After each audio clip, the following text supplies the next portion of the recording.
Hello. ആനന്ദവും happiness എന്ന് പറയുന്നത് തന്നെയാണ്. കലാപഠനവും കല പഠിക്കുന്നത് ഒരാളെ സങ്കടങ്ങളിൽ നിന്ന് അകറ്റി വേദനകളെ മറന്ന് സന്തോഷം കണ്ടെത്താനുള്ള വഴി തുറക്കുമോ? അങ്ങനെയാവണമെന്ന് നിർബന്ധമില്ല. കല ഒരിക്കലും സങ്കട മോചനത്തിനുള്ള വഴിയല്ല, മറിച്ച് ഓരോ നിമിഷവും അതിൻ്റെ പൂർണ്ണതയിൽ ജീവിക്കാനുള്ള ഉപാധിയാണ്.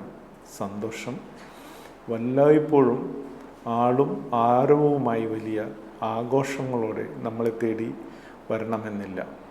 അത് നിങ്ങളിൽ എത്തിക്കുന്നത് ചിലപ്പോൾ കേവലമായ ഒരു വരയിൽ നിന്ന്, അല്ലെങ്കിൽ നമ്മൾ കാണാതെ പോയൊരു രൂപത്തിൽ, കാഴ്ചയുടെ ഭൗതികതയ്ക്കപ്പുറം കാണാൻ കഴിയുന്നതാവാം. അതാണ് കലാ ആസ്വാദനത്തിലെ ആനന്ദം എന്ന് പറയുന്നത്. ഒരു വിദ്യാർത്ഥിക്ക് കലയിൽ നിന്ന് ലഭിക്കുന്ന ആനന്ദം അതിൻ്റെ പൂർണ്ണതയിലല്ല, മറിച്ച് ആ പ്രക്രിയയിലാണ് അനുഭവവേദ്യമാവുന്നത്. കുട്ടികൾ ചിത്രം വരയ്ക്കുമ്പോഴോ പെയിൻറ് ചെയ്യുമ്പോഴോ കഥകൾ കേൾക്കുമ്പോഴോ ഒക്കെ അവർ നിർമ്മലമായ ആനന്ദത്തിൻ്റെയും ഒപ്പം ഭാവനയുടെയും ഒരു ലോകത്തിലേക്ക് കൂടിയാണ് കടന്നു ചെല്ലുന്നത്. കുട്ടികൾക്ക് സന്തോഷം നൽകുന്നതിൽ കലാവിദ്യാഭ്യാസത്തിൻ്റെ പങ്കെന്ന് എന്ന ചോദ്യത്തിൻ്റെ ഉത്തരവും അതുതന്നെയാണ്.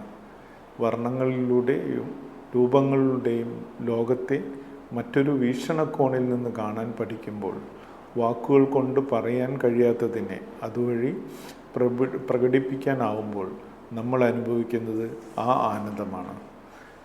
കലാകാരനായ എ രാമചന്ദ്രൻ ബാലസാഹിത്യത്തെക്കുറിച്ച് എഴുതിയ ഒരു ലേഖനത്തിൽ വളരെ രസകരമായ ഒരു കാര്യം പറയുന്നുണ്ട്.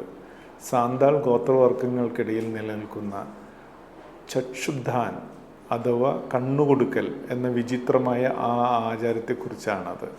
ഒരാൾ മരിക്കുമ്പോൾ ആ ഗ്രാമത്തിലെ മാന്ത്രിക ചിത്രകാരൻ എന്നറിയപ്പെടുന്ന ഗോത്രകലാകാരൻ മരിച്ചയാളുടെ ഒരു ചിത്രം വരയ്ക്കുന്നു. അതിന് കണ്ണുകളുണ്ടാവില്ല. ആ ചിത്രവുമായി അയാൾ മരിച്ചയാളുടെ വീട്ടിലേക്ക് പോകുന്നു.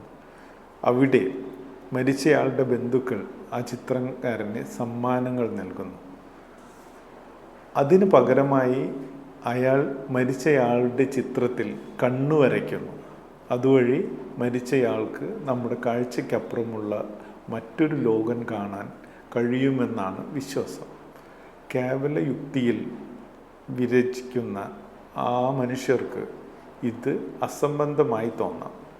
എന്നാൽ കുട്ടികൾക്കുള്ള പുസ്തകത്തിൻ്റെ ധർമ്മം മുതിർന്നവർക്ക് അസംബന്ധമാണെന്ന് തോന്നുന്ന കേവലം യുക്തിക്ക് അപ്പുറമുള്ള ഒരു ലോകത്തെക്കുറിച്ച് കുട്ടികളെ ബോധവാന്മാരാക്കുക എന്നതാണ്. അദ്ദേഹം പറയുന്നതിൽ കാര്യമുണ്ട്.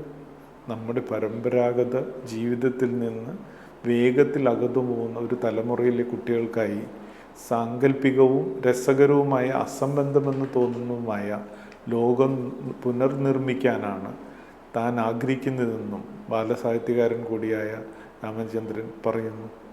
അതേ, സാമാന്യ യുക്തിയിലെ അസംബന്ധങ്ങൾക്ക് കലയിൽ ഒരു സൗന്ദര്യമുണ്ട്. ആ സൗന്ദര്യം, അത് തരുന്ന ആനന്ദം നമ്മളിലേക്ക് കടന്നു വരുന്നത് ഒച്ചയും ബഹളവും ഉണ്ടാക്കിയിട്ടല്ല, പലപ്പോഴും നിശബ്ദമായും അത് കടന്നു വരാം. വ്യത്യസ്തമായ ടെക്സ്ചറുകളിൽ, നിറങ്ങളുടെ നിശബ്ദതയിൽ എല്ലാം അതുണ്ട്. അതിലൂടെ ജീവിതത്തിൻ്റെ വളരെ ലളിതമായ ആനന്ദങ്ങൾ അനുഭവിക്കാനും കഴിയും. Thank you.